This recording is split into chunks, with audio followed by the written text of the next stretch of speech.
আব্দুল লত্তর সাহেব, আপনি জানেন আজকে সারাদিন অনেক ঘটনা ঘটেছে, কিন্তু সবচেয়ে বড় ঘটনা হলো জুমা নামাজের পর দুপুর 2টোর দিকে ইনকিলাব মঞ্চের মুখপাত্র ওসমান হাদিকে গুলি করা হয়েছে এবং সেই গুলি তার মাথা ভেদ করে চলে গিয়েছে। ঢাকা মেডিকেল কলেজে নেওয়া হয়েছে, তারপরে আত্মীয় স্বজনদের অনুরোধে তাকে এবার কেয়ারে নেওয়া হয়েছে এবং তার জীবন সংকটাপন্ন। এই ঘটনাটা এমন একটা সময় ঘটলো যেদিন নির্বাচনের তফসিল ঘোষণা করা হলো তার ঠিক পরের দিন। কি বুঝতেছেন, কি মনে হচ্ছে আপনার কাছে? সবাই যে ধরনের আশঙ্কা প্রকাশ করেছিল সেই আশঙ্কা মিথ্যা হোক, এটাই আমরা সবাই চেয়েছি, যে নির্বাচনকে সামনে রেখে সহিংসতা হবে। তো হাদির আহ, এই ঘটনাটি আমাদেরকে অত্যন্ত শঙ্কিত করেছে এবং একই সঙ্গে আইন শৃঙ্খলা রক্ষায় এই সরকারের দুর্বলতাকেও তুলে ধরেছে।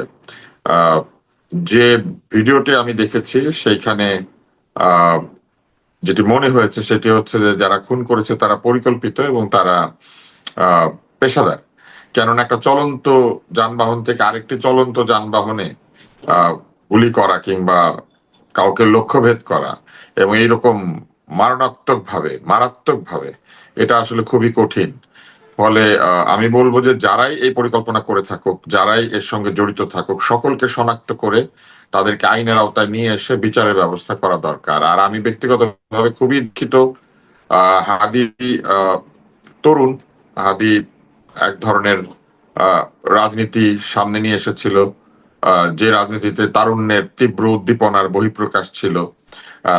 টকশোতে তার সঙ্গে আমি 2-3টি টকশোতে আমি হাজির হয়েছি এবং দেখেছি যে সে এমনিতে হাস্যোজ্জ্বল এবং অত্যন্ত সজ্জন ব্যক্তি, সুন্দর করে কথা বলে। এখন টেলিভিশনে রাজনীতির প্রয়োজনে নানান রকম কথা তাদেরকে বলতে হয়, কিন্তু আমার কাছে মনে হচ্ছে যে একজন তরুণ প্রতিশ্রুতিশীল রাজনীতিবিদ, তার গড়ে ওঠার লম্বা সময় সামনে ছিল এবং এই লম্বা সময়ে সে আরো পরিণত হতো, আরো শুদ্ধ হতো এবং একটা সময় হয়তো বাংলাদেশকে সত্যি সত্যি এরকম হাতির মতো ছেলেরা নেতৃত্ব দিত।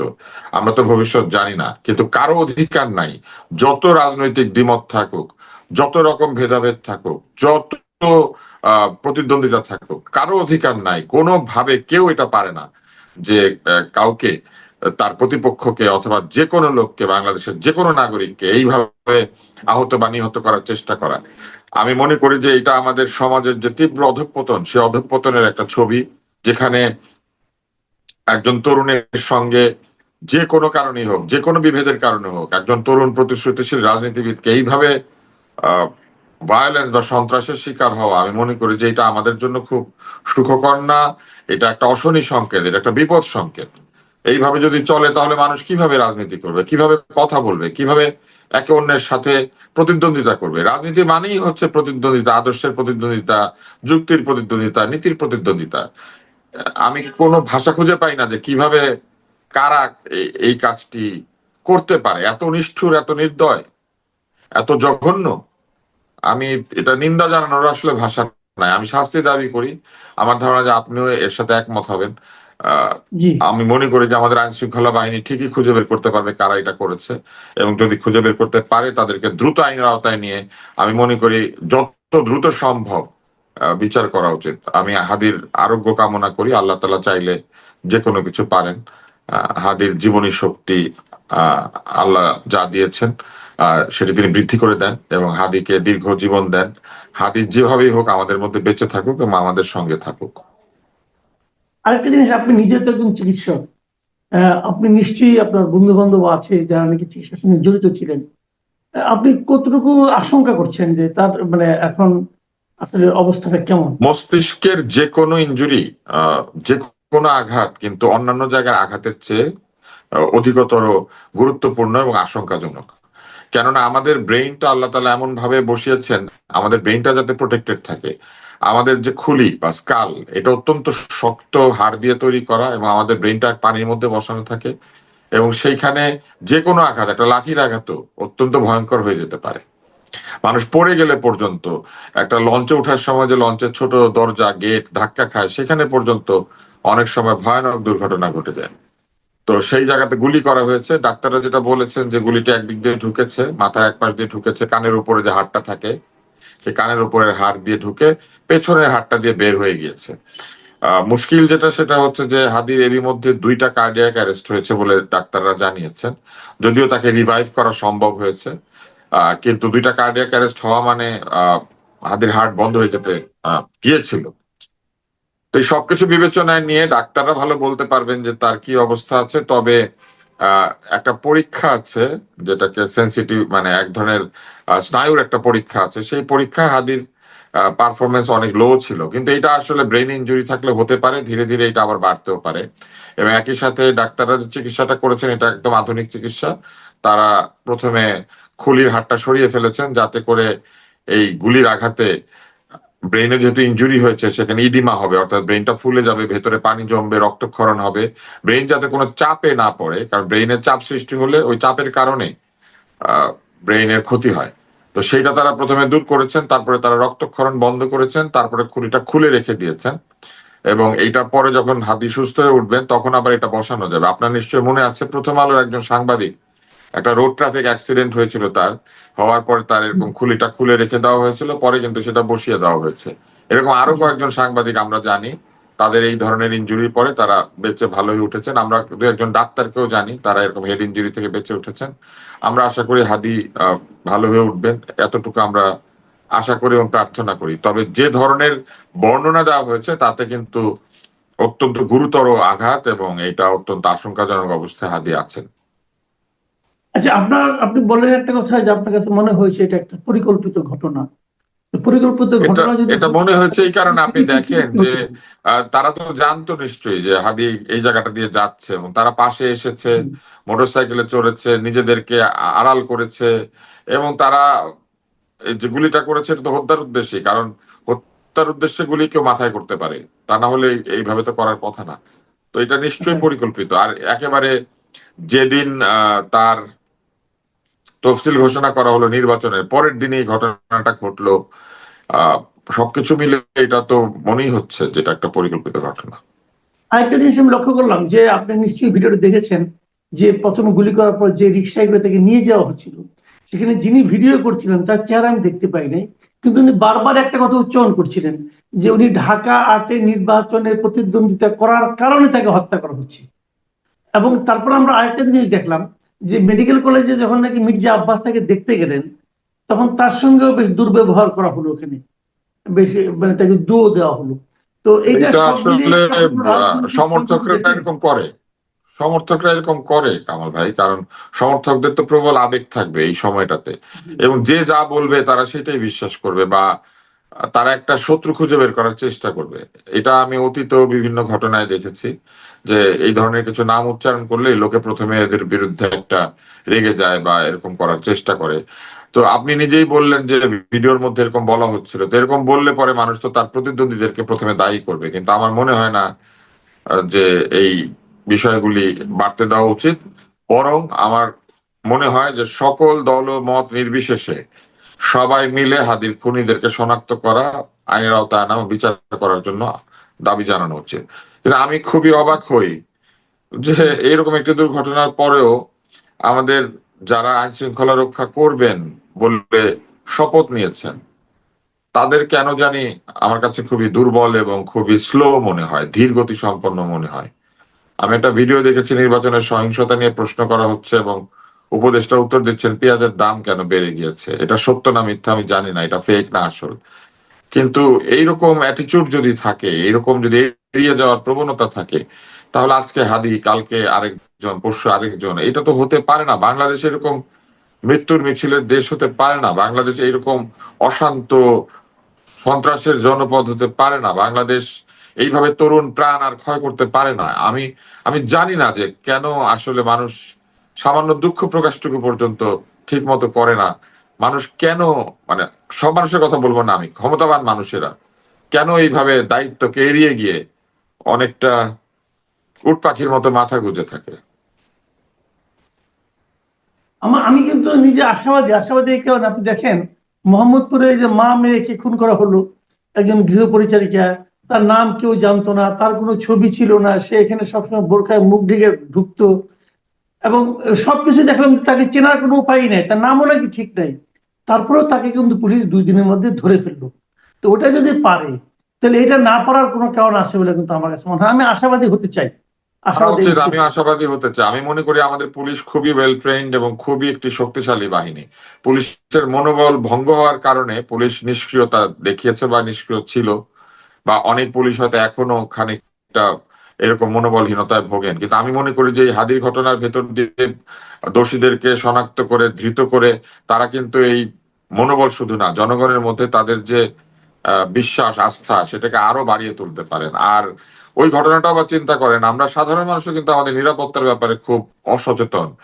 একদম অপরিচিত একজনকে 4 দিনের জন্য এরকম চাকরি দিয়ে দেওয়া, তার এনআইডি বা অন্য কোনো পরিচয় জানতে না চাওয়া, একটা রেফারেন্স পেলেই তাকে নিয়ে নেওয়া। আমার মনে আছে যে গৃহপরিচারিকা এমনকি নতুন ভাড়াটিয়া পর্যন্ত কোথাও উঠলে এলাকাতে থানায় রিপোর্ট করার কথা, এবং থানা কিন্তু এটা বারবার জানিয়েছে। কিন্তু আমি দেখি যে আমাদের সাধারণ মানুষ কেন জানি খুবই রিলাক্টেন্ট, খুবই এক ধরনের দায় সারা। তারা মনে করে যে না, এগুলা করে কোনো লাভ হবে না, এগুলা করতে গেলে অযথা ঝামেলা।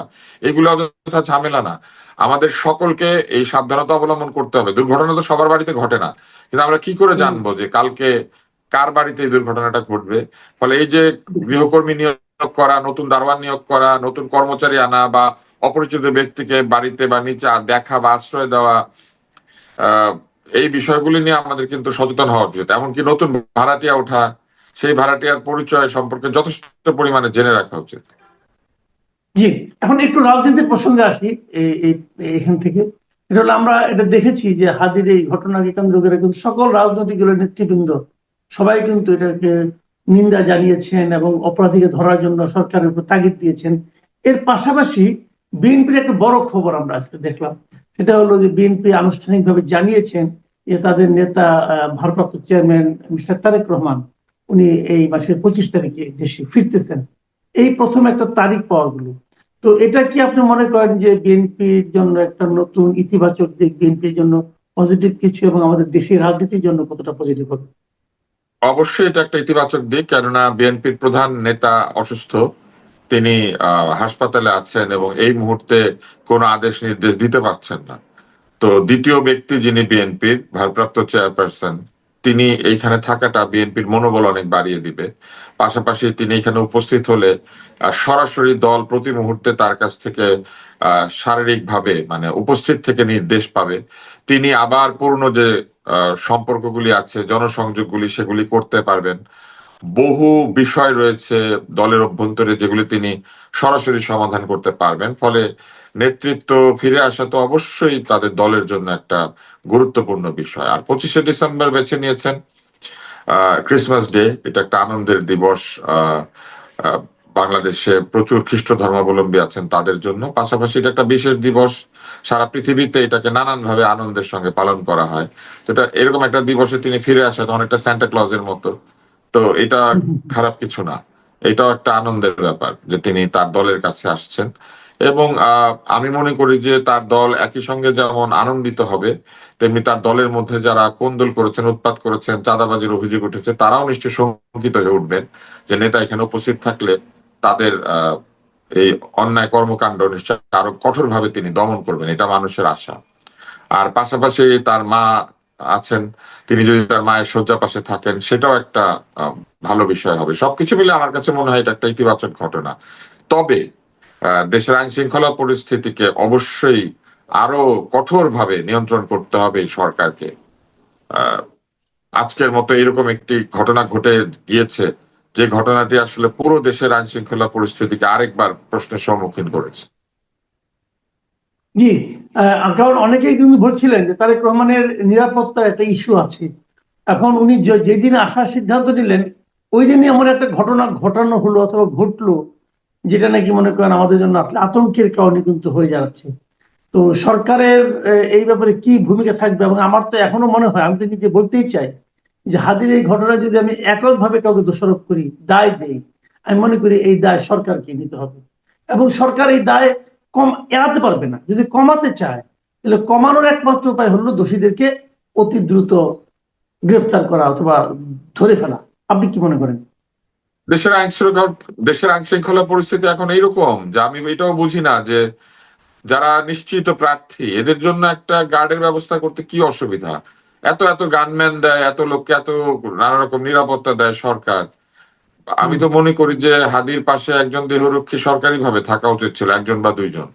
একেবারে নিরাপত্তাহীন ভাবে সবার সামনে আহ হাদি গিয়েছে।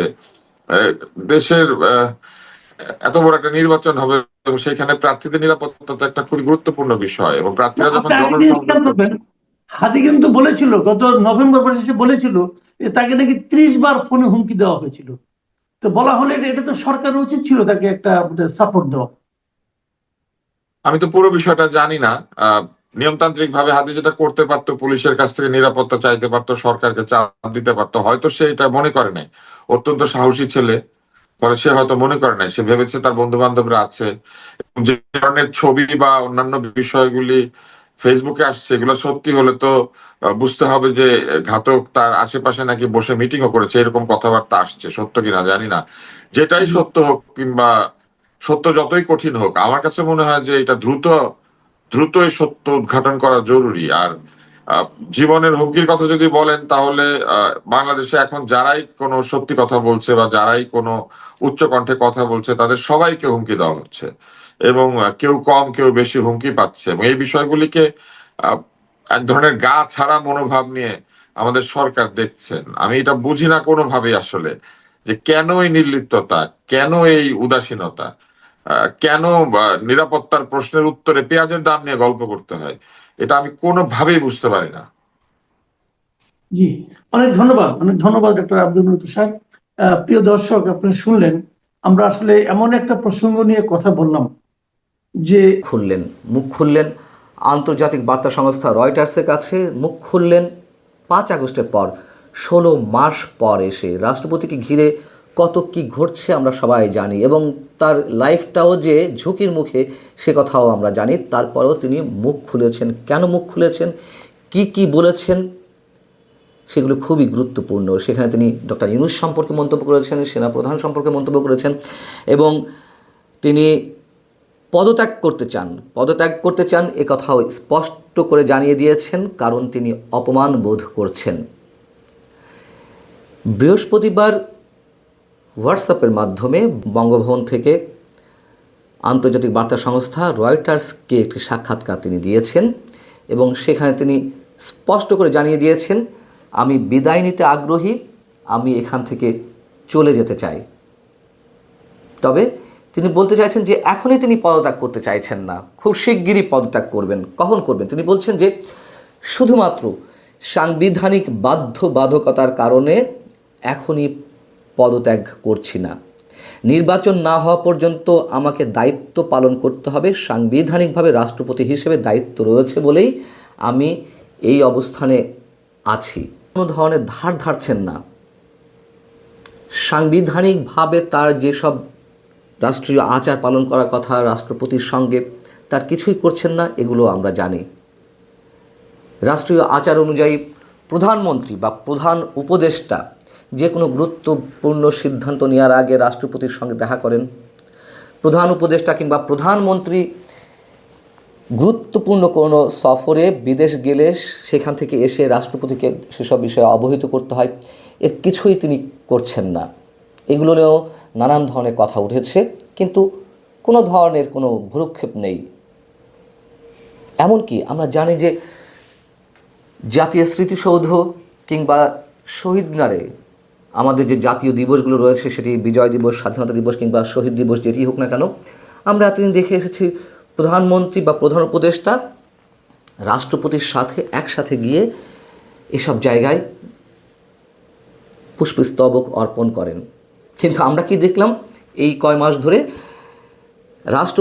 রাষ্ট্রপতি হয়তো আগে শহীদদের উদ্দেশ্যে পুষ্পস্তবক অর্পণ করছেন, শ্রদ্ধা জানাচ্ছেন, তার কিছুক্ষণ পরে প্রধান উপদেষ্টা যাচ্ছেন, তিনি পুষ্পস্তবক অর্পণ করেন। এমনকি এইসব দিবসে আমরা দেখেছি যে একসাথে কথা বলছে, মতবিনিময় করছে কিছুক্ষণের জন্য।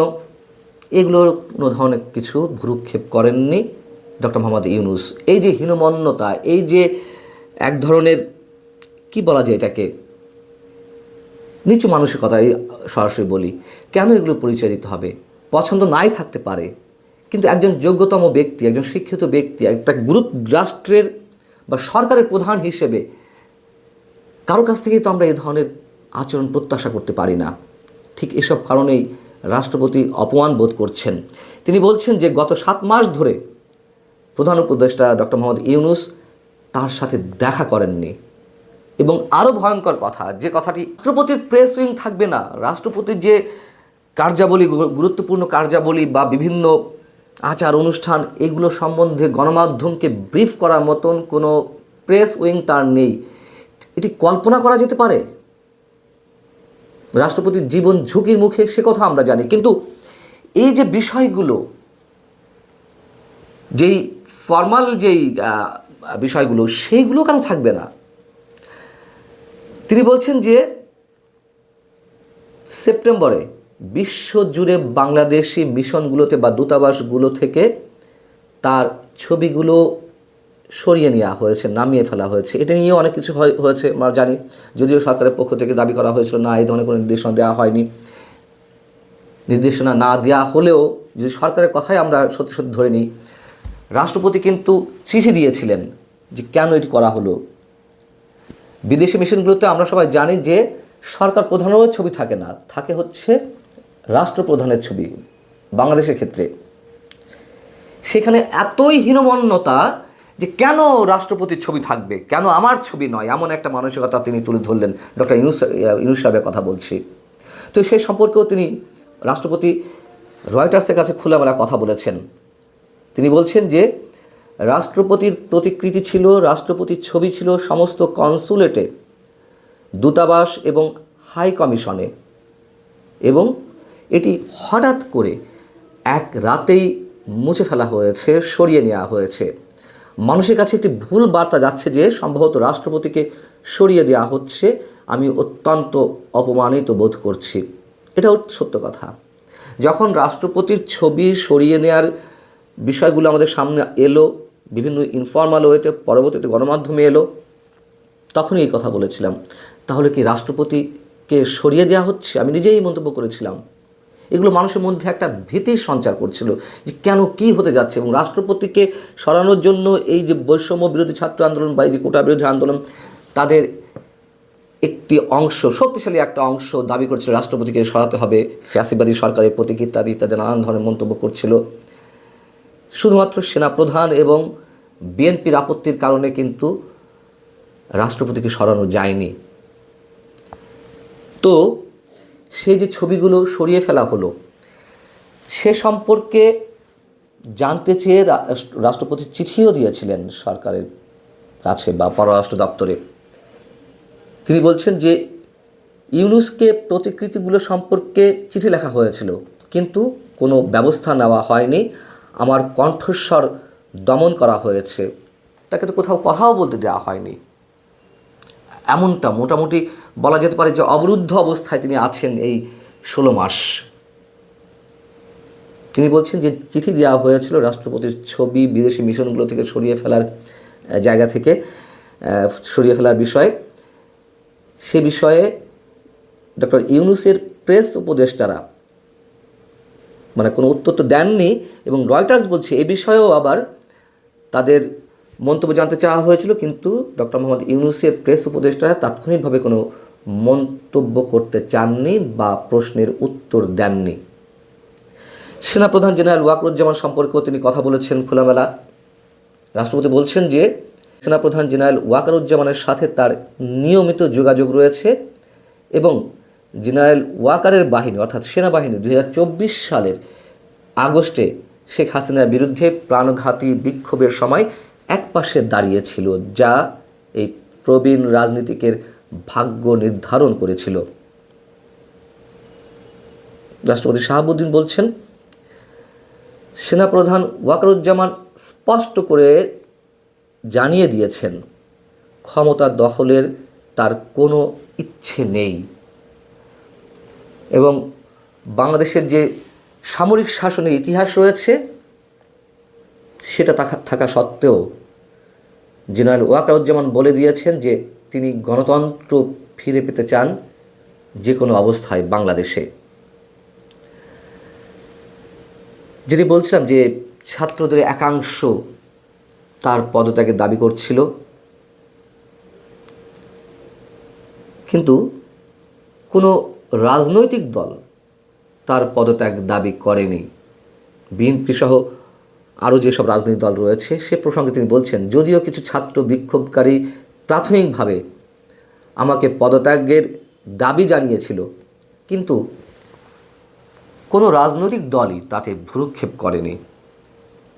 তিনি এই কথার দ্বারা কী প্রমাণ করতে চাইলেন? যে একটা ক্ষুদ্র অথচ শক্তিশালী গোষ্ঠীর কাছে ডক্টর ইউনূস জিম্মি হয়ে আছেন, এই প্রশ্নটি করতে চেয়েছেন? নাকি ডক্টর মোহাম্মদ ইউনূসের নেতৃত্বেই এই যে ক্ষুদ্র শক্তিশালী অংশটা চলছে? অথবা তিনি কি বোঝাতে চেয়েছেন যে এই ক্ষুদ্র শক্তিশালী অংশের মাধ্যমেই বাংলাদেশে যা ইচ্ছে তাই করা হচ্ছিল? শেখ হাসিনার সঙ্গে যোগাযোগ হয় কিনা সে প্রসঙ্গেও রয়টার্স সরাসরি জানতে চেয়েছিল যে আপনার সঙ্গে বাংলাদেশ থেকে চলে যাওয়া, ভারতের আশ্রয় নেওয়া সাবেক প্রধানমন্ত্রী শেখ হাসিনার সঙ্গে যোগাযোগ হয় কিনা। বেগম রোকেয়ার জন্মদিন ছিল এবং সেই দিন উপলক্ষে নানা ধরনের বেগম রোকেয়াকে আমাদের দেশে মানে নারী জাগরণের একজন মানে আপনার প্রধান ব্যক্তি হিসেবে চিন্তা করা হয় এবং ওনাকে নিয়ে কোনো বিতর্ক নেই, আমি একদিন তাই জানতাম। হঠাৎ করে ওনাকেও নিয়ে বিতর্কের একটা মানে আপনার জন্ম দিলেন রাজশাহী বিশ্ববিদ্যালয়ের একজন শিক্ষক। তো উনি ওখানে মন্তব্য করলেন যে বেগম রোকেয়ার নামের সঙ্গে উনি একটা দুটো বিশেষণ জুড়ে দিয়েছেন, একটা হলো মুরতাদ ও কাফির। তো এখন ধর্মীয় ভাবে একজন যে কাউকে আপনি মুরতাদ কাফির বলতে পারেন কিনা, ইসলাম সেটাকে অনুমোদন করে কিনা, সেটা এক প্রশ্ন। কিন্তু একজন নারী হিসাবে বেগম রোকেয়াকে যখন এইভাবে মানে সম্বোধন করা হয়, তখন আপনার কাছে আপনার আসলে প্রতিক্রিয়াটা কি দাঁড়ায়? ধন্যবাদ। আহ, বেগম রোকেয়া নারী জাগরণের পথিকৃৎ বা অগ্রদূত হিসেবে আমরা তাকে মনে করি, এবং আমরা যারা নারী স্বাধীনতায় বিশ্বাসী এবং ইকুয়ালিটি ডাইভার্সিটিতে বিশ্বাসী, সমতায় বিশ্বাসী, আমরা সবাই তাকে ভীষণ সম্মানের চোখে দেখি এবং ছোটবেলা থেকে তাকে কিন্তু আমরা একটা ভীষণ সম্মানের জায়গায় রেখেছি এবং সমাজও আহ, তাকে সম্মানের জায়গায় রেখেছে। কিন্তু খুব দুঃখজনকভাবে এই প্রজন্মের কাছে তাকে কাফের এবং মুরতাদ হিসেবে তুলে ধরেছে, এবং সেটা তুলে ধরে হচ্ছে একজন শিক্ষক, এবং উনি একা নন। আম, আপনি দেখবেন যে বিভিন্ন ওয়াজকারীরা বা আম, বিভিন্ন ইসলামিক বক্তা হঠাৎ করে ওনাকে কাফির বা নারীদের ধ্বংসকারী বা নারীর আর কি যেই নারীর স্বভাব নষ্টকারী, এই ধরনের খুব বিশ্রী বিশ্রী বিশেষণে ওনাকে বিশেষায়িত করা হচ্ছে। এখন হঠাৎ করে এই ধরনের একটা চিন্তা কিভাবে জন্ম হলো? আমার যেটা মনে হয় যে এই চিন্তাটা হঠাৎ করে জন্ম হয়নি, এটা অনেক দিন ধরে এই চিন্তাটা আসলে ধীরে ধীরে ধীরে ধীরে আমাদের নতুন প্রজন্মের মাঝে তারা ছড়িয়ে দিয়েছে। এখন আপনি দেখতে পেয়েছেন যে কিছুদিন আগে জামাতের যে নেতা উনি বলেছিলেন যে জামাতের আমির যে নারী উম 5 ঘন্টা কাজ করবে। তো নারীকে নিয়ে ওনাদের অনেক চিন্তা, নারীর চলা চলতি, নারী কি করবে না করবে সেটা নিয়ে আহ, তাদের অনেক অনেক বক্তব্য, অনেক বলার কিছু আছে। নারীর চলাচলতি কতটুকু তারা কন্ট্রোল করবে, নারী কতটুকু কাজ করবে না করবে, সবকিছু নিয়ে যেহেতু তাদের অনেক মাথা ব্যথা, সেহেতু যে নারী বা যে নারীদের কারণে তাদের মনে হয় যে আজকে নারীর অগ্রগতি হয়েছে, নারী কাজ করতে চাচ্ছে, নারী বাইরে যেতে চাচ্ছে, নারী হচ্ছে তার স্বাধীনতা মত প্রকাশের সুযোগ পেয়েছে, সেই মানে কারা কারা নারীদেরকে এই কাজে প্ররোচিত করেছে, তাদের মানে প্ররোচিত কোট আনকোট, এটা কোনো ভালো ওয়ার্ড না। তো তাদের কাছে মনে হয়েছে যে বেগম রোকেয়া হচ্ছে এমনই একজন ব্যক্তি যে তার প্ররোচনায় পড়ে আজকালকার নারীরা নষ্ট হয়ে গেছে, এবং তিনি নারীদেরকে লেখাপড়া, বাইরে যাওয়া, তার স্বাধিকার আন্দোলন, তার মত প্রকাশের স্বাধীনতা, উম, কাজ করা, এই সবে প্ররোচিত করেছেন। সুতরাং তাকে ঘৃণার ছলে দেখা, আপনি দেখবেন 24-এ আপনি দেখেছেন তার মুরাল, তার ছবি, এগুলির উপরে পা জুতো দিয়ে পেটানো হয়েছে এবং তাকে খুব বিশ্রীভাবে, ইভেন ইভেন ঢাকা ইউনিভার্সিটির যে ছাত্রীরা, তারাও তাকে ভীষণভাবে অপমানজনিত কথাবার্তা বলেছে। ছাত্রদের কথা না হয় বাদই দিলাম, আমার একটা পেজ আছে ফেমিনিস্ট মুভমেন্ট, সেখানে আমি আম, বেগম রোকেয়া দিবসে শুভেচ্ছা জানিয়েছি এবং তার আগের দিনও শুভেচ্ছা জানিয়েছি, তার কিছু কোটেশন আমি তুলে ধরেছি।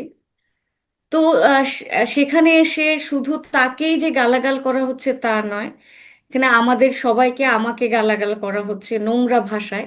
এবং এই যে জেনজির নোংরা ভাষা, আমি আরো একদিন বলেছিলাম যে এই দেশে বিশ্ববিদ্যালয়ের একজন শিক্ষক বলেন যে গালিগালাজ হচ্ছে আপনার জেনজির মতামত প্রকাশের ভাষা এবং জেনজির প্রতিবাদ করার ভাষা। সেখানে তারা তো শিখিয়ে দেয় যে তারা গালিগালাজ করবে। বেগম রোকেয়া যখন নারী জাগরণের প্রতীক, সুতরাং নারীর জাগরণ কেন হবে, নারী কেন কথা বলবে, সুতরাং তাকে গালাগাল করা জায়েজ হয়ে গেছে। এখন এই এই জায়েজটা হচ্ছে সবাই মিলে দীর্ঘদিন ধরে, এবং শিক্ষিত অশিক্ষিত সবাই তাকে কেন হঠাৎ করে ধর্মবিরোধী কাফের মুরতাদ হিসেবে উপস্থাপন করা হচ্ছে, এটা আমি আসলে বুঝতে পারছি না। কারণ আমার জানা মতে তিনি আহ, একজন প্রপার মুসলিম, এবং তিনি কখনো ধর্মবিরোধী কোনো কথা বলেনি বা ধর্মকে কটাক্ষও করেনি। আমার জানা মতে তিনি নামাজ রোজা করেছেন, কিন্তু তারপরেও তাকে, এবং তাকে না শুধু, আপনি আজকাল দেখবেন যে কাউকে নাস্তিক ট্যাগ দেওয়া যায়। আপনি ইভেন আপনি যদি বিগত রেজিমেরও একটা ভালো দিক তুলে ধরেন, ধরেন পদ্মা সেতু বা মেট্রো রেল সম্পর্কে দু একটা ভালো কথাও যদি বলেন, তাতেও কিন্তু আপনাকে নাস্তিক বলা যায়। মানে সোজা কথা, তাদের মতবাদের বিরুদ্ধে গেলেই সে নাস্তিক। এই যে সুতরাং এখন হচ্ছে বেগম রোকেয়াকে নাস্তিক বা মুর্দাত হিসাবে তাকে একেবারে প্রতিষ্ঠিত করে ফেলেছেন তারা, খুব দুঃখজনকভাবে। এবং জেনজির কাছে, নতুন প্রজন্মের কাছে সাকসেসফুলি এই মেসেজটা দিতে তারা সক্ষম হয়েছে। এবং এটার বিরুদ্ধে কিছু হচ্ছে না। আপনি কি দেখেছেন যে প্রশাসন কোনো ব্যবস্থা নিয়েছে? এই যে সাইবার বুলিং নিয়ে এত কথা হয়, এটা মারাত্মক সাইবার বুলিং। বেগম রোকেয়াকে নিয়ে মারাত্মক সাইবার বুলিং হচ্ছে, ঘৃণ্য জঘন্য কথোপকথন, কমেন্টস তাকে নিয়ে দিচ্ছে, তার বাজে বাজে ছবি, তার ছবির উপরে নোংরা নোংরা মিম বানানো হচ্ছে। কই, সেগুলি নিয়ে তো কোনো ডিজিটাল নিরাপত্তা ব্যবস্থা নেওয়া হচ্ছে না, তার বিরুদ্ধে প্রশাসন কিছু করছে না। এই সরকার তাহলে কি চাচ্ছে যে নারীরা পিছিয়ে থাকুক বা নারী জাগরণ না হোক, আমরা ঘরে থাকি 5 ঘন্টা, তাও চাকরি করতে পারবো না, ঘরে বসে টাকা দিবে, দিলে তো ভালো, কি হবে আমি যে ঠিক জানি না। না, আপনি এই কথাটা একদমই ঠিক বলেছেন। মানে নারীদের উপর ঝাঁপিয়ে পড়ার একটা যেন প্রবণতা আমরা লক্ষ্য করছি। আপনি লক্ষ্য করবেন কদিন আগে একটা ঘটনা ঘটেছিল একটা টেলিভিশনের একটা লাইভ টক শোতে। একজন উপস্থাপিকা রুকসানা আঞ্জুমান নিকট, যমুনা টেলিভিশনে, আমি সেটা দেখলাম পরে ভিডিওতে। ওখানে উনি একটা বক্তব্য দিয়েছেন এবং উনি আরেকজন অতিথিকে বলেছেন যে এটা শোটা কিভাবে চলবে এটা আমি ঠিক করবো। কারণটা হলো উনি বলেছেন যে আপনি কথার মধ্যে কথা বলতে পারবেন না, আপনি যখন পরে আবার আপনার আসবে, সুযোগ আসবে, তখন আপনি কথা বলবেন না, উনি তখনই কথা বলতে হবে তাকে। এবং এটা নিয়ে উনি বলেছেন যে এটা আমার শো, আমি এটা জানি, আমি এটা সিদ্ধান্ত নেব অনুষ্ঠানে আমি কিভাবে চালাবো। এই ছিল কথা। দেখেন, আমি নিজে সাংবাদিকতা দীর্ঘদিন করেছি, আমি নিজে সাংবাদিকতা ছাত্র, ইউনিভার্সিটি সাংবাদিকতা পড়েছি, এবং এটাই নিয়ম যে উপস্থাপক যিনি অ্যাঙ্কর হবেন তিনি ঠিক করবেন অনুষ্ঠানটা কিভাবে চলবে, তিনি ঠিক করবেন কাকে কি প্রশ্ন তিনি করবেন, এটাই নিয়ম। কারণ আপনি গেলেন, মনে করেন, ধরেন আমি একজন অতিথি হিসেবে অনেক জায়গায় যাই, আমি কি যে উপস্থাপককে বলতে পারবো আপনি আমাকে এই প্রশ্নটা করেন? এটা তো বলতে পারবো না। সে তার চাহিদা অনুযায়ী সে প্রশ্নটা করবে, সে আমাকে ওইভাবে সুযোগ দেয়। আমি বলতে পারবো যে আমাকে সবার আগে প্রশ্ন করেন, এটা আমি বলতে পারবো? আমি বলতে পারবো না। তার তার নিয়ম অনুযায়ী সে করবে। সেটুকু, এইটুকু হলো ঘটনা। কিন্তু পরে দেখা গেল যে এই নারীকে নিয়ে নানা মহল থেকে এমন ভাবে ট্রল করা হলো, এবং বানিয়ে বানিয়ে তার সঙ্গে এর ছবি লাগিয়ে, তার ছবি লাগিয়ে, এবং উদ্ভট উদ্ভট সব মানে কথা যেগুলো নাকি মানে উচ্চারণ পর্যন্ত করা যায় না করলো। এবং সেগুলি নিচে আবার অনেকজন অনেকে কমেন্ট দিচ্ছে যে হ্যাঁ ঠিক বলেছেন, ঠিক অমুক তমুক, আবার কমেন্ট গুলি আরো বেশি মানে উদ্ভট। তো এই যে প্রবণতাটা, এটাকেই আপনি কিভাবে মূল্যায়ন করবেন? এর থেকে উত্তরণের উপায় বা কি হতে পারে? আমি ওই দিকে আসছি যে একটা মানে প্রোগ্রামে সে এই কথা বলতে পারে কিনা, তার আগে আমি একটু বলি যে নিকোলকে নিয়ে কিভাবে সাইবার বুলিং হচ্ছে। যেমন ধরেন কোট আনকোট খাট কাঁপানো বলতে একটা বাক্য খুব জঘন্য শোনা যায়, এগুলি উচ্চারণ করার মতো না, তারপরেও এই কথাটা তাকে নিয়ে মানে ঢালাও ভাবে প্রচার হচ্ছে। সে ফ্যাসিস্টের দোসর হয়ে গেছে হঠাৎ করে। যখন জুলাইয়ের আন্দোলনে কিন্তু নিকোল একটা খুব রিমার্কেবল ভয়েস ছিল, এবং Right. নিকোলকে অনেক সেলিব্রেটও করেছে সবাই। সে কিন্তু আপনি দেখবেন মীর মুগ্ধকে নিয়ে সে যেদিন কেঁদেছিলেন, পুরো জাতি তার সাথে হয়তো কেঁদেছিল। তো ওই সময় যে তার একটা অসাধারণ ভূমিকা, সেই ভূমিকাটা কিন্তু প্রশংসা করেছিল। কিন্তু এখন যারা তাকে গালি দিচ্ছে, ফ্যাসিস্ট বলছে, যে ফ্যাসিস্টের দোসর, তারা এখন তাদের বিরুদ্ধে হঠাৎ করে চলে গেছে। মানে নিকোলের যেই এই যে এখনকার যেই প্রোটেস্টটা, এখন দেখেন, আম, নারী যখন কোনো প্রতিবাদ করে, নারীর যখন ভয়েস রেজ করে, সেটা যদি কারো পক্ষে যায়, ম্যাস পপুলেশনের আমজনতা, যারা কিনা আপনার, আমি যাদেরকে বলবো, আম, আমি বলেই ফেলি, হ্যাঁ, জামাতের পক্ষে যদি যায়, তাহলে কিন্তু তাকে নিয়ে খুব বেশি ট্রল করা হয় না, মোটামুটি মানে নিয়ন্ত্রণের মধ্যেই থাকে। কিন্তু জামাত শিবিরের বিরুদ্ধে যখনই দেখবেন কোনো নারী ভয়েস চলে যায়, তখনই কিন্তু তাকে নিয়ে নোংরা নোংরা মন্তব্য, খাট কাঁপানো, বা সে কার সাথে she slept with somebody, or she has boyfriends, this and that, তার বাচ্চাটাকেও মাফ করা হচ্ছে না। সো এখানে মানে এই যে একটা পুরুষের সাথে যখন কোনো ক্রাইম তারা অ্যাসোসিয়েট করে, বা একটা পুরুষের বিরুদ্ধে যখন কোনো কিছু যায়, কোনো কথা যায়, তখন কিন্তু ওই কথাটা নিয়ে বা তার মন্তব্য নিয়ে, তার যে ক্লেমটা নিয়ে, যে সে যে বিষয়টা নিয়ে কথা বলে, ওই বিষয়টা নিয়ে তাকে অ্যাটাক করা হয়। কিন্তু তার ক্যারেক্টার অ্যাসাসিনেশন হয় না, যে সে তার কার সাথে শুয়েছে, সে কি কি করে এই পর্যায়ে এসছে, তার চরিত্রের সকল দিক তারা এখানে নিয়ে আসে, যেটা যেটা সম্পর্কে তাদের বেসিকলি কোনো ধরনের কোনো ধারণা নাই, এবং গণহারে সবাই ঝাঁপিয়ে পড়ে।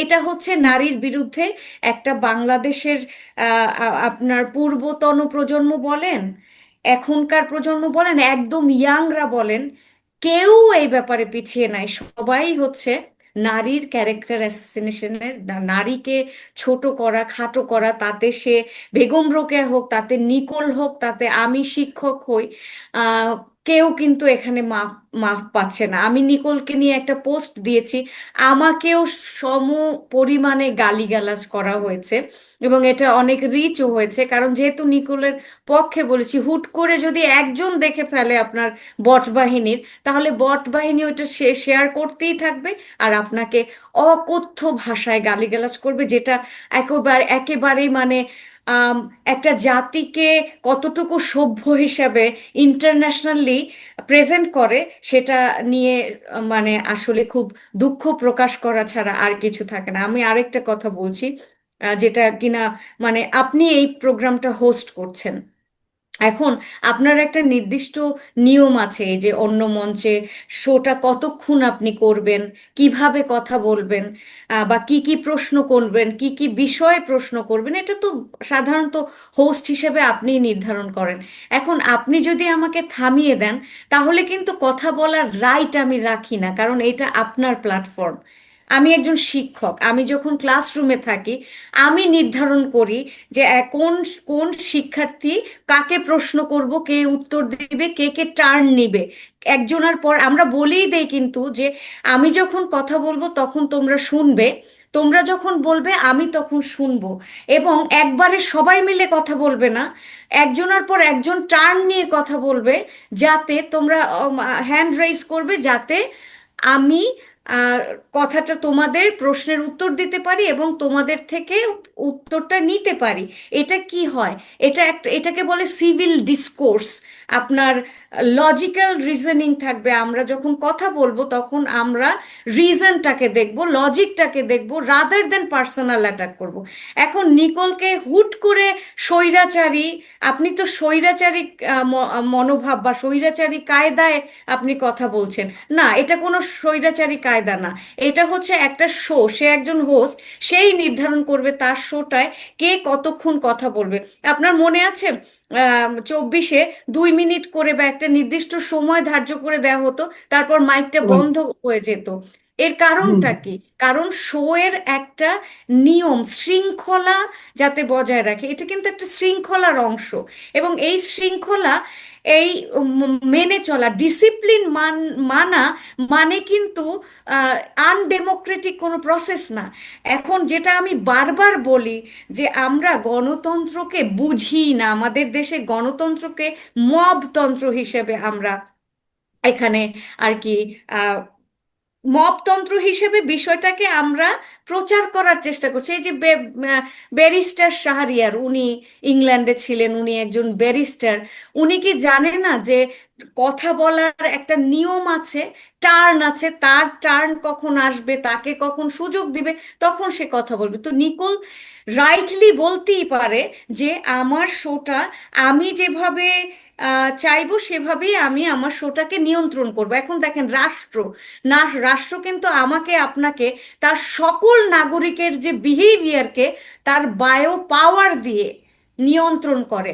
আমাদের যে সাইকোলজি এবং আমাদের বায়োলজি, এটা কিন্তু ফুললি রাষ্ট্র কন্ট্রোল করে। আমরা কিভাবে চলবো, আমরা ট্রাফিক লটা কিভাবে মানবো, আমাদের বিহেভিয়ার কিভাবে হবে, যারা এই যে মিশেল ফুকুর বায়ো পাওয়ারটাকে বোঝে তারা খুব সহজে বুঝবে। আমরা কিন্তু পুরো নিয়ন্ত্রণ, আমাদের ফ্রি উইল কতটুকু আছে বা আমরা কতটুকু নিয়ন্ত্রিত, এই বিষয়গুলি যারা নিয়ে পড়াশোনা করেছে তারা কিন্তু কখনো এই ব্যাপারে এইভাবে মন্তব্যই করবে না। তো ব্যারিস্টার শাহরিয়ার উনি একজন আইনের লোক, একজন আইনের লোক হয়ে উনি তো যেখানে যাচ্ছে যা খুশি তাই বলছে। উনি হয়তো ভিউ চাচ্ছে, উনি কন্ট্রোভার্সি ক্রিয়েট করতে চাচ্ছে, পপুলার হতে চাচ্ছে, ক্লিক বেইট জার্নালিজম যেটা, সেটা ওনার ক্ষেত্রে হেল্পফুল হবে। যাই হোক, কিন্তু ওনার মতো একজন আইনের ব্যক্তি এই ধরনের একটা কথা বলতে পারে কিনা, হুট করে একজনকে স্বৈরাচারী বলে দেওয়া, তাকে অপমান অপদস্থ করে কথা বলা, তাকে কোনোভাবেই হোস্ট করতে দেয়া হচ্ছে না, তাকে সুযোগে দেওয়া হচ্ছে না, এটা কি পসিবল নাকি? আপনি আমাকে এখন থামালে আমার চুপ করে যেতে হবে, এটাই তো নিয়ম। নিয়মের বাইরে তো আমরা যেতে পারি না। গণতন্ত্র মানে তো এই না যা খুশি তাই করা, যা খুশি তাই বলা। মানে আমার বাক স্বাধীনতা থাকবে, তার মানে এই না যে যাকে খুশি আমি তাকে গালিগালাজ করব। আমি যা খুশি তাই বলবো। তো যা খুশি তাই করা গণতন্ত্রও নয়, আর যা খুশি তাই বলা বাক স্বাধীনতাও নয়। মানুষের নিয়ন্ত্রণ থাকতে হবে। নিয়ন্ত্রণ, যেই জায়গায় আমরা যাই, আমরা যদি একটা অফিসে জবও করি, সেই অফিস যেভাবে চায় আমরা কিন্তু সেভাবেই নিয়ন্ত্রিত হই। এইভাবেই দুনিয়াটা চলে। তার মানে আপনি বলতে যাচ্ছেন যে তারা মপতন্ত্রকে গণতন্ত্র হিসাবে চালিয়ে দেওয়ার চেষ্টা করছে, প্রচারের চেষ্টা করছে। জি, অনেকদিন ধরে সেটাই আচ্ছা, আমরা হচ্ছে, আরেকটা প্রশ্ন 24-এর পর আসি। থেকে তাই হচ্ছে। তো আপনি নিজে তো একজন শিক্ষক, আমরা লক্ষ্য করেছেন যে গতকালকে ঢাকা বিশ্ববিদ্যালয়ে একজন শিক্ষকের আহ বিষয়ে একটা ঘটনা ঘটেছে। একজন ছাত্র ওনাকে ধাওয়া করেছে, ওনাকে ধরিয়ে দিতে চেয়েছে। উনি নাকি নীল দলের শিক্ষক, আওয়ামী ফ্যাসিস্টদের শিক্ষক, এবং ওই সময় উনি কি কি মন্তব্য করেছেন, সেই মন্তব্যের প্রেক্ষিতে তার ইউনিভার্সিটিতে ঢোকা নিষেধ। উনি যে করেছেন, উনি একজন ডাকসুরও প্রতিনিধি, একজন স্টুডেন্ট, ডাকসু হোক আর যাই হোক, উনি একজন স্টুডেন্ট। একজন স্টুডেন্টের কি এই দায়িত্ব যে একজন শিক্ষককে ঢাকা বিশ্ববিদ্যালয়ে ঢুকতে না দিতে পারা, না দেওয়ার? এই দায়িত্বটা ওনাকে কে দিল? অথবা আপনি একজন শিক্ষক হিসাবে আপনি কিভাবে এটাকে মূল্যায়ন করবেন? ওনার বিরুদ্ধে প্রথম অভিযোগটা ছিল হচ্ছে উনি একজন আওয়ামীপন্থী শিক্ষক, সেটা বলা হয়েছে যে যেহেতু উনি আওয়ামীপন্থী এটা তারা দাবি করছে, সুতরাং ওনাকে ক্যাম্পাস থেকে বহিষ্কার করা হবে, সেই জন্য ওনাকে মানে হেনস্থার শিকার করেছে। উনি মূলত সমাজবিজ্ঞান বিভাগের একজন অধ্যাপক। এখন দেখেন, একজন অধ্যাপক, সে শিক্ষা দান করেছে, and ওনাকে ডাইরেক্ট যদি নাও পড়ায়, যে ডাকসুর যে নেতা, ওনাকে যদি ডাইরেক্ট সে নাও পড়িয়ে থাকে, তারপরও তো একটা বিশ্ববিদ্যালয়ের শিক্ষক। আপনি দীর্ঘদিন ধরে হয়তো খেয়াল করেছেন, আমি খেয়াল করেছি বাংলাদেশে 24-এর পর থেকে যে হঠাৎ করে শিক্ষকদের হেনস্থা করা, শিক্ষকদের গলায় জুতার মালা পরিয়ে দেওয়া, শিক্ষকদেরকে মানে মব তৈরি করে, সন্ত্রাস তৈরি করে, তাদেরকে ক্যাম্পাস থেকে, স্কুল থেকে, বিভিন্ন প্রধান শিক্ষককে হচ্ছে জোর করে ঘাড় ধাক্কা দিয়ে তাড়িয়ে দেওয়া। তো এই মানে আপনি দেখেছেন, হয়তো ওনার ভিডিও কিছু আমি দেখেছি, আমি ওটা নিয়ে ছোট্ট করে একটু লিখেও ছিলাম যে ওনাকে যেভাবে ধাওয়া করছে, এইভাবে ধাওয়া করার কোনো অধিকার কি সে রাখে কিনা? ডাকসুর নেতাদের আসলে কি কি ডিউটি, সেটাও একটু জানা দরকার। তাদের কি ডিউটি এটা যে তারা মব তৈরি করে তাদের শিক্ষকদেরকে, যেহেতু তারা অপর পক্ষ, তারা মনে করে যে তারা ফ্যাসিস্টের দোসর, সেটা যেহেতু মনে করছে, সেহেতু তারা নিজেরাও ফ্যাসিজমই কায়েম কায়েম করছে। যখন একজন ব্যক্তি একজন শিক্ষককে ফ্যাসিস্ট বলে তাকে ধাওয়া করে, একজন শিক্ষককে, একটা সিনিয়র পার্সনকে, একজন প্রফেসরকে, তখন সেও কিন্তু ফ্যাসিস্ট পরিচয়ও দিচ্ছে। তার পরিচয়টা কি হয়? সেও তো ফ্যাসিজমের একটা অংশ হয়ে দাঁড়ায়। কারণ হচ্ছে সে তো আইন হাতে তুলে নিতে পারে না। আমি বরাবর বলি যে আমি ক্যাম্পাসে দলীয় রাজনীতি কখনো মানে সাপোর্ট করি না। সাপোর্ট না করার পেছনে কারণ হচ্ছে এইগুলি। একটা মানে জামাত শিবিরের যে ছাত্র সংগঠন, তারা যখন ডাকসুর নেতা হয়, তখন যা অন্য দল, যখন অন্য দলের তো শিক্ষা, এখানে তো দলীয় রাজনীতি হয় ক্যাম্পাসের মধ্যে। এখন যখন সে আওয়ামী লীগ দেখবে, বিএনপি দেখবে, বা বামপন্থী দেখবে, একে অন্যের সাথে ওখানে একটা শত্রুভাবাপন্ন পরিবেশ তৈরি হয়, রাদার দেন শিক্ষার একটা রাইট পরিবেশ তৈরি না করে। এখন আমি মনে করি যে এখানে যে শিক্ষার্থীদের সংসদ, সেই শিক্ষার্থীদের সংসদের একমাত্র দায়িত্ব হবে তাদের যে বিশ্ববিদ্যালয়ের যে সমস্ত লেখাপড়া বিষয়ক বা অ্যাডমিনিস্ট্রেশন বিষয়ক, তাদের নিজস্ব স্বার্থ সংশ্লিষ্ট বিষয় বা স্টুডেন্টদের স্বার্থ সংশ্লিষ্ট বিষয় নিয়ে তারা মাথা ঘামাবে। তাদের তো দায়িত্ব এটা হয় নাই যে কোন শিক্ষককে পদত্যাগ করতে হবে, কোন শিক্ষককে তারা আহ, ধাওয়া করবে। সে তো একদম ফিজিক্যাল অ্যাসল্ট করেছে। আপনি যদি দেখেন, একটা তার যে সোয়েটারটা দিয়ে সে তাকে এরকম পেঁচিয়ে ধরেছে, সে যেই আচরণ করেছে, শিক্ষক হিসেবে আমি মনে করি না, আমার আইডিওলজি যদি ডিফারেন্ট থাকে, আমিও তো একটা ক্লাসরুমে যাই, পড়াই, আমার তো আইডিওলজি আছে, জীবনে তো প্রত্যেকেরই একটা আইডিওলজি আছে। আপনার নির্দিষ্ট কোনো ধ্যান ধারণায় আপনি বিশ্বাসী হন, প্রত্যেকটা ব্যক্তিরই নিজস্ব কোনো ধ্যান ধারণা আছে। তার মানে আরেকজন ভিন্ন ধারার রাজনীতি যদি করে, তার চিন্তা ভাবনা, তার কমিউনিটি, তার ধর্ম, তার সেক্সুয়াল ওরিয়েন্টেশন, তার আইডেন্টিটি, সব কিছু যদি ডিফারেন্টও হয়, সে তো চাইলেই অন্য মতের মানুষকে এভাবে ধাওয়া করতে পারে না। এই যে আমি সিভিল ডিসকোর্সের কথা বলেছিলাম, সিভিল ডিসকোর্স মানে কি? এইগুলি তো আমরা শিখি না, এগুলি আমাদের বিশ্ববিদ্যালয়ে শেখায় না। যেহেতু আমি প্রথম থেকে বিদেশে শিক্ষকতা করি, আমরা কিন্তু সিটিজেনশিপ এডুকেশন বলতে একটা এডুকেশন শেখাই, যেখানে অ্যাজ এ সিটিজেন একটা মানুষ কিভাবে বিহেভ করবে একটা স্টেটের নাগরিক হিসেবে। সিভিল ডিসকোর্স মানে ভিন্ন মত থাকা সত্ত্বেও আপনি কিভাবে লজিক্যালি তার সাথে ডিবেট করবেন, রাদার দেন তাকে এইভাবে অ্যাটাক না করে, ফিজিক্যালি, ভার্বালি কোনো অ্যাটাক না করে, একদম সৌহার্দ্যপূর্ণভাবে বিষয়ভিত্তিক লজিক দিয়ে কিভাবে তারা একটা কনক্লুশনে আসবে, তারা ডায়ালগ তৈরি করতে পারে। দেখেন ওরা যদি ডিসস্যাটিসফাইডও থাকে এই শিক্ষক সমিতি বা শিক্ষকদের প্রতি, তাহলে তারা তো সেটা নিয়ে একটা ডায়ালগ বসাতে পারে।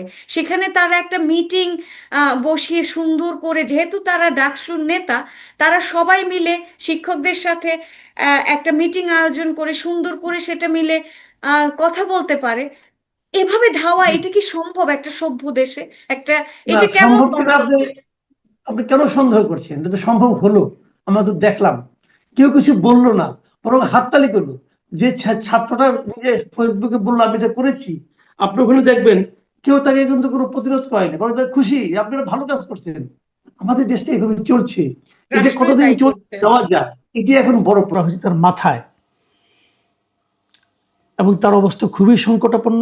উনি লাইফ সাপোর্টে আছেন। তিনি হচ্ছেন ইনকলাব মঞ্চের মুখপাত্র মিস্টার শরীফ ওসমান হাদি। উনি, তার দল, এটা কোনো দল না, এটা একটা সাংস্কৃতিক প্ল্যাটফর্ম, এই ইনকলাব মঞ্চ। এদের কোনো প্রতীকও নেই। এই শরীফ ওসমান হাদি উনি স্বতন্ত্রভাবে নির্বাচন করার ইচ্ছা পোষণ করেছিলেন, এবং সেই অনুযায়ী উনি অলরেডি বিভিন্ন জায়গায় তার জনসংযোগ করছিলেন গত কয়েকদিন ধরেই। শরীফ ওসমান হাদি এই সময় খুবই পরিচিত একটা মুখ মানুষের কাছে। বিভিন্ন সোশ্যাল মিডিয়া, টেলিভিশনের টক শো এবং বিভিন্ন অনুষ্ঠানে ওনাকে সবসময় আমরা সরব দেখতে পাই। শরীফ ওসমান হাদি বিশ্ববিদ্যালয়ে পড়াশোনা শেষ করেছেন, ঢাকা বিশ্ববিদ্যালয়ে পড়তেন, এবং এখন তিনি একটা বেসরকারি বিশ্ববিদ্যালয়ের শিক্ষকতাও করেন। এবং ওনার যেটা সাংস্কৃতিক যে প্ল্যাটফর্মটা আছে ইনকিলাব মঞ্চ, সেই ইনকিলাব মঞ্চে নানা ধরনের কর্মকাণ্ড কর্মসূচি ওনারা দেন এবং সেখানে অংশ নেন। এবং এই ডাকসু নির্বাচনে ওনাদের একজন প্রতিনিধিকে, যে প্যানেলটা বিজয়ী হয়েছে শিবিরের নেতৃত্বাধীন, সেই প্যানেলে ওনাদের দলের একজন ছিল, ওনাদের এই প্ল্যাটফর্মের একজন প্রার্থীও ছিল, তিনি পাশ করেছেন। শরীফ ওসমান হাদিকে আপনারা সবাই চিনেন, আমিও তাকে ব্যক্তিগতভাবে চিনি। তার সঙ্গে আমার একটা ব্যক্তিগত সম্পর্কও ছিল। বিভিন্ন টক শোতে আমরা যেতাম, একসঙ্গে দেখা হতো, এবং আমি বলবো তার সঙ্গে আমার খুবই ভালো একটা সম্পর্ক ছিল। আমরা মানে ও আমাকে নিয়ে নানা রকম কথাবার্তা বলতো, রসিকতাও করতো, আমিও করতাম, এবং আমি তাকে খুবই ভালো মানুষ হিসেবে জানি। অনেকে মনে করে যে সে খুব অ্যারোগ্যান্ট, ওর মধ্যে অ্যারোগেন্সি একটা ছিল, কিন্তু কথা যখন বলতো খুব তীব্র ভাষায় কাউকে আক্রমণ করতো। এবং যত কিছুই বলুক, আমার কাছে ভালো লাগতো এই কারণে যে শরীফ ওসমান হাদির প্রত্যেকটা কথার পেছনে একটা লজিক থাকতো। সে লজিক দিয়ে কথা, আমি নিজে লজিকটা পছন্দ করি। আমি যে যতটুকু কথা বলি, আমি আবেগপ্রবণ হয়ে যাই, বয়স হয়েছে একটু তো হই, কিন্তু তারপরেও আমি লজিকটা খুব পছন্দ করি। যে কথাটাই বলি যুক্তি দিয়ে বলার চেষ্টা করি, এবং যদি কেউ যুক্তি দিয়ে আমার যুক্তিকে খণ্ডন করে, আমি তার যুক্তিটাকে গ্রহণও করি।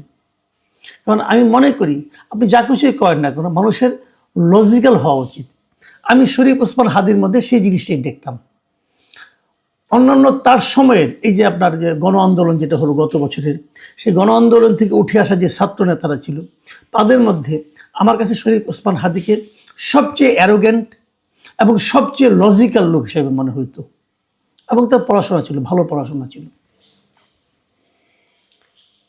শরীফ ওসমান হাদি হয়তো তার কথার মাধ্যমে, হয়তো তার শব্দ চয়নের মাধ্যমে, হয়তো তার সিদ্ধান্তের মাধ্যমে অনেককে আহত করেছেন, এতে কোনো সন্দেহ নাই। করারই কথা, উনি সেটা করেছেন। ওনার অনেক কাজ আমারও পছন্দ না, আমি ওনার অনেক সিদ্ধান্ত পছন্দ করি না, কিন্তু তার মানে এই না যে তাকে আপনি পৃথিবী থেকে সরিয়ে দেওয়ার সিদ্ধান্ত নিতে পারেন।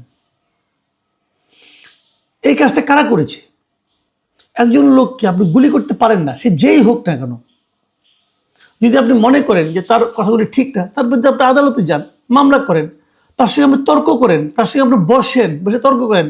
শরীফ ওসমান হাদি তো কাউকে চট থাপড় মারেনি, তাহলে তাকে আপনি গুলি করবেন কেন?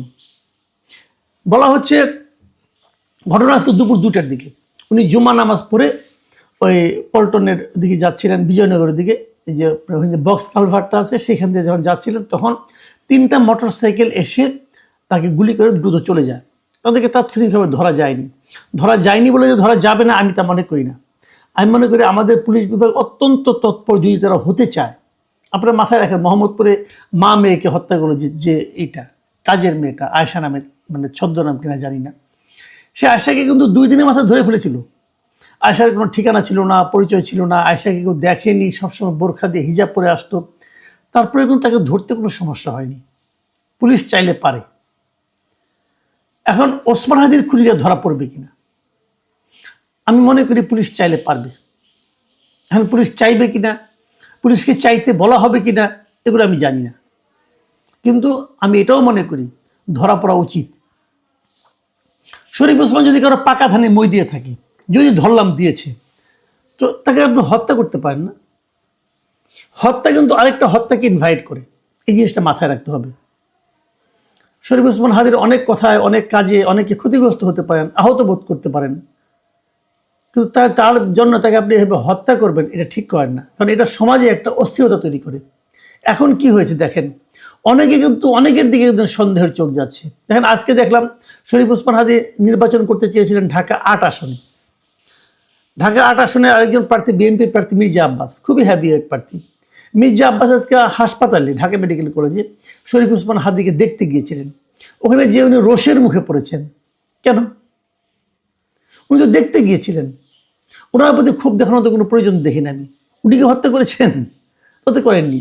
এই জন্যই বলি যে হত্যা কখনো কোনো একটা সুস্থ পরিবেশকে ইনভাইট করে না, কিন্তু সে ধরনের ঘটনা যখন ঘটতে থাকে তখন কিন্তু অস্থিরতা শুরু হয়। দেখুন, এটা অন্য একটা দিক দিয়ে চিন্তা করুন। যেদিন তফসিল ঘোষণা হলো নির্বাচনের, সেই দিনের পরের দিন থেকেই কিন্তু এই ঘটনাটা ঘটলো, মানে একজন প্রার্থীর উপর আক্রমণ হলো। আরও সামনে অনেকগুলি দিন বাকি আছে, আমরা এগুলো নিয়ে চিন্তিত। শরীফ ওসমান হাদিকে গত নভেম্বরে শরীফ ওসমান হাদি নিজে ফেসবুকে বলেছিলেন যে 30টারও বেশি হুমকি তার কাছে এসেছে, বিভিন্ন টেলিফোনে, তার উপর, তার ফ্যামিলির উপর এসেছে। এটা গত নভেম্বরের কথা। এই যে উনি কমপ্লেনটা করলেন, তখন সেই কমপ্লেনের পর কোনো ব্যবস্থা কি কেউ নিয়েছিল? কেউ তো নেয়নি। কেন নেয়নি? তখন যদি সেই ব্যবস্থাগুলি নেওয়া হতো, জানানো হতো, 30টা না হোক, একটা অন্তত যদি ব্যবস্থা নেওয়া হতো, তাহলে হয়তো এইভাবে ঘটতো না। হুমকিগুলি আসে, হুমকিগুলিকে তোয়াক্কা করে না, পাত্তা দেয় না, সরকার কোনো ব্যবস্থা নেয় না। তখন কি হয়, যারা হুমকি দেয় তারা ভাবে আমরা যদি আরও বড় কিছু করি তবুও কেউ ব্যবস্থা নেবে না, তবুও আমরা পার পেয়ে যাব। এই যে পার পেয়ে যাওয়ার সম্ভাবনা, এটাই কিন্তু অপরাধকে ইনভাইট করে, অপরাধীদেরকে বেপরোয়া করে তোলে। আমরা জানি আমাদের প্রচুর অস্ত্র কিন্তু লুট হয়ে গিয়েছিল আন্দোলনের সময়, গত জুলাই আগস্টে। সেই লুট হওয়া অস্ত্রগুলো কয়টা উদ্ধার করতে পেরেছে সরকারকে আমরা দেখেছি অস্ত্র উদ্ধারের চেয়ে তারা যেন আওয়ামী লীগকে দমন করার জন্য বেশি আগ্রহী ছিল। কোনোটাই তো হয়নি, অস্ত্র উদ্ধার হয়নি, আওয়ামী লীগকে দমন করা সম্ভব হয়নি। আওয়ামী লীগকে দমন করা তো সহজ না, কারণ এটা অনেক বড় দল। আপনি জোয়ারের পানিকে বাদ দিয়ে আটকাতে পারবেন না, আটকানো যায় না। আপনি সেটা করতে নেমেছেন, কিন্তু অস্ত্র উদ্ধারটা সহজ কাজ ছিল, করেননি। এখন সেই লুট হওয়া অস্ত্রগুলো কি ব্যবহার হবে না? এই তো হলো একটা। এই ব্যাপারে সরকারকে আমরা বলবো যে নির্বাচনে আরও 2 মাস বাকি আছে, আপনাদেরকে সতর্ক হতে হবে, না হলে কিন্তু বড় ঝামেলা হবে। আমরা দেখেছি এর মধ্যে অনেকে কিন্তু বিবৃতি দিয়েছেন, পলিটিক্যাল লিডাররা সবাই এই ঘটনার নিন্দা করেছেন এবং তারা এটার দৃষ্টান্তমূলক শাস্তি চেয়েছেন, অপরাধীদেরকে ধরার কথা বলেছেন। তারেক রহমান সাহেব, বিএনপির ভারপ্রাপ্ত চেয়ারপারসন, উনি তো এই দেশের এই মুহূর্তে সবচেয়ে বড় নেতা। উনি কি বলেছেন এখন? ওনার অনেক বক্তব্য দিয়েছেন, নিন্দা করেছেন এই ঘটনা, কিন্তু তার মধ্যে 2-3টা কথা বলেছেন, আমি ওই বাক্যগুলো আপনাদেরকে পড়ে শোনাই। তিনি বলেছেন, দেশ অত্যন্ত সংকটের ভিতর দিয়ে যাচ্ছে, একটি গোষ্ঠী আগামী নির্বাচন বানচালের ষড়যন্ত্রে লিপ্ত। আমাদের অন্যায়ের বিরুদ্ধে প্রতিবাদ গড়ে তুলতে হবে এবং যে কোনো মূল্যে এদেশের মানুষ যাতে তাদের হারানো গণতান্ত্রিক অধিকার ফিরে পেতে পারে তার জন্য আমাদের সতর্ক থাকতে হবে। মানে উনি কিন্তু ইঙ্গিতটা দিয়েছেন এখানে। জামাতের আমির কি লিখেছেন, জামাতের আমির কি বলেছেন? উনি বলেছেন যে এই ঘটনা প্রমাণ করে যে সমাজে চিহ্নিত সন্ত্রাসীদের হাতে বিপুল পরিমাণ অস্ত্র রয়েছে, যে কথাটা একটু আগে আমি বললাম, এটাই প্রমাণ করে।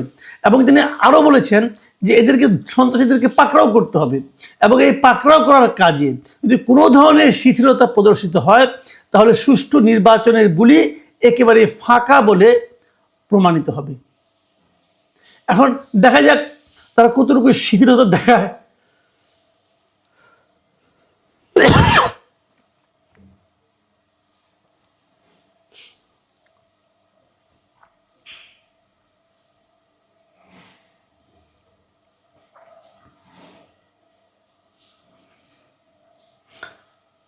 জামাত আমির আরো বলেছেন যে যদি এই কাজে কোনো ধরনের শিথিলতা প্রদর্শিত হয় তাহলে সুষ্ঠু নির্বাচনের বুলি একেবারে ফাঁকা বলে প্রমাণিত হবে। তো আমরা দেখতে চাই কতটুকু শিথিলতা তারা দেখায় অথবা কতটা কঠোরতা তারা দেখায়। মির্জা ফখরুল ইসলাম আলমগীর, বিএনপি মহাসচিব, তিনি বলেছেন যে আমরা এটাকে মনে করি চক্রান্তের অংশ, এটাকে এখনই বন্ধ করা প্রয়োজনীয় ব্যবস্থা নেওয়ার জন্য আহ্বান জানাচ্ছি। দেখুন, এই যে আহ্বান, সমস্ত দলমত নির্বিশেষে যারা নির্বাচনে অংশ নিচ্ছেন সবাই এই ঘটনা কিন্তু নিন্দা করেছেন। এই ঘটনাকে নিন্দা না করে কোনো উপায় নাই, এটা করতে হবে, এটাকে প্রতিরোধ করতে হবে। দেখুন, সামনে নির্বাচন আছে, নির্বাচনটাই বড় কথা না। কিন্তু এই দেশকে আমরা কি এরকম যার হাতে যখন যাকে ইচ্ছা গুলি করে মেরে ফেলার অধিকার আমরা দিয়েছি? দেইনি। আমরা রাস্তাঘাটে হাঁটাহাঁটি করি, আমি কেন, কত লোক হাঁটাহাঁটি করেন, কারণ কারো না কারোর সঙ্গে একটা কিছু নিয়ে ঝগড়া থাকতেই পারে, বিবাদ থাকতেই পারে, কারোর কথা কারো অপছন্দ হতেই পারে। এখন সেটাকে কেন্দ্র করে আপনি তাকে গুলি করে দিবেন? এরকম অনিয়ম কতদিন চলবে? এই জায়গা থেকে বাঁচার জন্য তো আমরা একটা সরকার বসিয়েছি, এটা তো সরকারের দায়িত্ব তাদেরকে থামানো। সরকার কয়জনকে থামাতে পেরেছে এ পর্যন্ত? সরকার থামাতে পারবে এরকম কোনো নমুনা কি দেখাতে পেরেছে? আমি তো দেখি না। তবে এত সব বিবৃতির মধ্যে, এত সব প্রস্তাব মধ্যে একটা বিবৃতি আমার কাছে খুব চোখে লেগেছে। এটা হলো ডাকসুর ভিপি সাদিক কায়েমের। এই ভদ্রলোক যে কী বলেছেন আর কি বলেননি আমি বুঝতে পারিনি। আমি আপনাদেরকে পড়ে শোনাই, আপনারা শুনুন ওনার কথাতে কিছু বুঝতে পারেন কিনা। উনি লিখেছেন, ওসমান হাদিকে গুলি করা হলো। চাঁদাবাজ ও গ্যাংস্টারদের কবল থেকে ঢাকা সিটিকে মুক্ত করতে অচিরেই আমাদের অভ্যুত্থান শুরু হবে। রাজধানী ছাত্র জনতাকে প্রস্তুত থাকার আহ্বান জানাচ্ছি। ডাকসুর ভিপির কথা না আমি বুঝিনি। আপনি কিসের অভ্যুত্থান করবেন ভাই? অভ্যুত্থান জিনিসটা কি? অভ্যুত্থান অর্থ বুঝেন? মানে চাঁদাবাজ ও গ্যাংস্টারদেরকে আপনি সিটি থেকে মুক্ত করে দিবেন আপনারা, এই জন্য আপনারা অভ্যুত্থান করবেন? আপনি কে?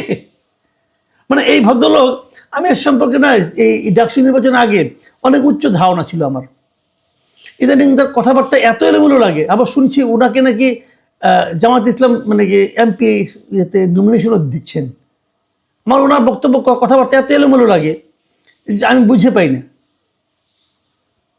অভ্যুত্থানটা কি ভাই।